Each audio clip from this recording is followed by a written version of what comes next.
আসসালামু আলাইকুম। আজকে আমি একটা ল্যামের রেজালা করলাম, আর এটা খুবই স্পেশাল ভাবে করছি কারণ এখানে ফুল টক দইয়ের উপরে রান্না হয়েছে।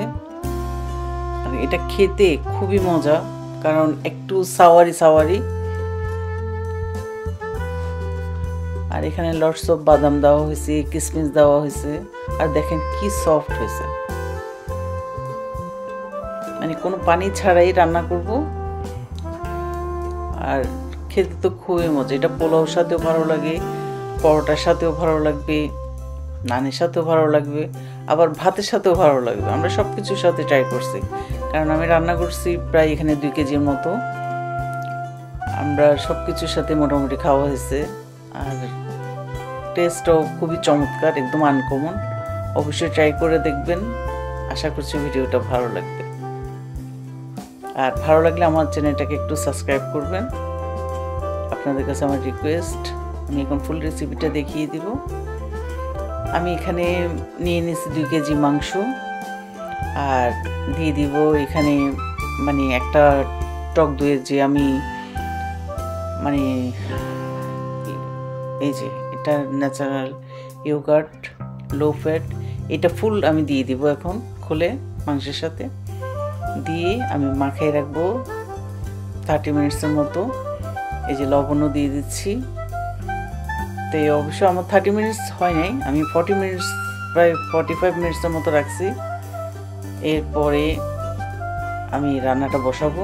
এই যে মাখাই আমি 40 মিনিটসের মতো রেখে দিচ্ছি, একটা ঢাকনা দিয়ে কভার করে রেখে দিলাম।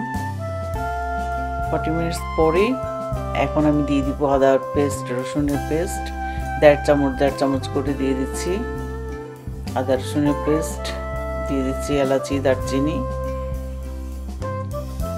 তারপর তেজপাতা, এগুলো 2-4টা করে দিয়ে আমি একটু মিক্সড করে নিব। এখন দিয়ে দিব একটু ঘি, এখানে আমি দিয়ে দিব 3 টেবিল চামচ ঘি।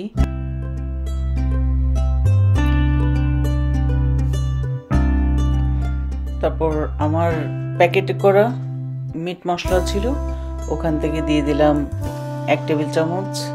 তারপর এখানে আমি সামান্য একটু লাল মরিচ ইউজ করছি 1/2 চামচ, আর ধনিয়া জিরে ইউজ করছি 1.5 চামচ করে দিয়ে বাস।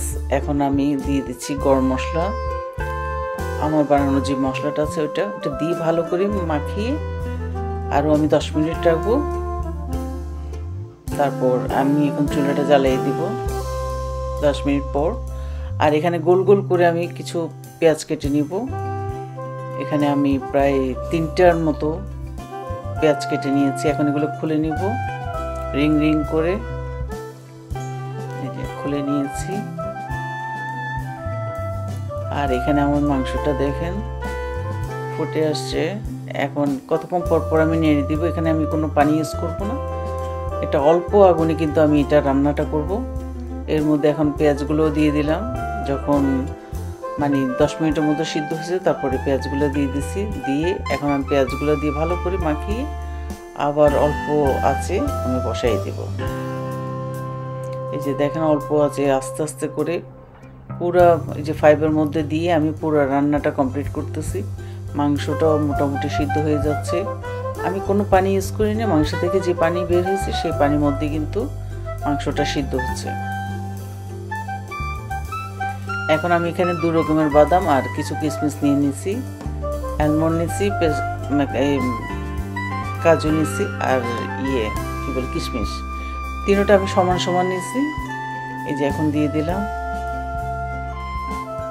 এখন এই বাদাম কিশমিশ সব কিছু সহ আমি আরও 5 মিনিটের মতো রান্না করব। 5 মিনিটের মধ্যে কিন্তু আমার মাংসগুলো একদম পুরো তুলতুলে হয়ে গেছে। এখন ঝোল আপনারা যেভাবে খেতে চান, আমরা যেহেতু একটু ঝোল রাখতেছি কারণ পরোটা দিয়ে খেতেও ঝোল লাগে, আবার পোলাও দিয়ে খেতেও ঝোল লাগে। আর আজকে আমরা এটা পোলাও দিয়েই খাবো, আর বিকালে খাবো পরোটা দিয়ে।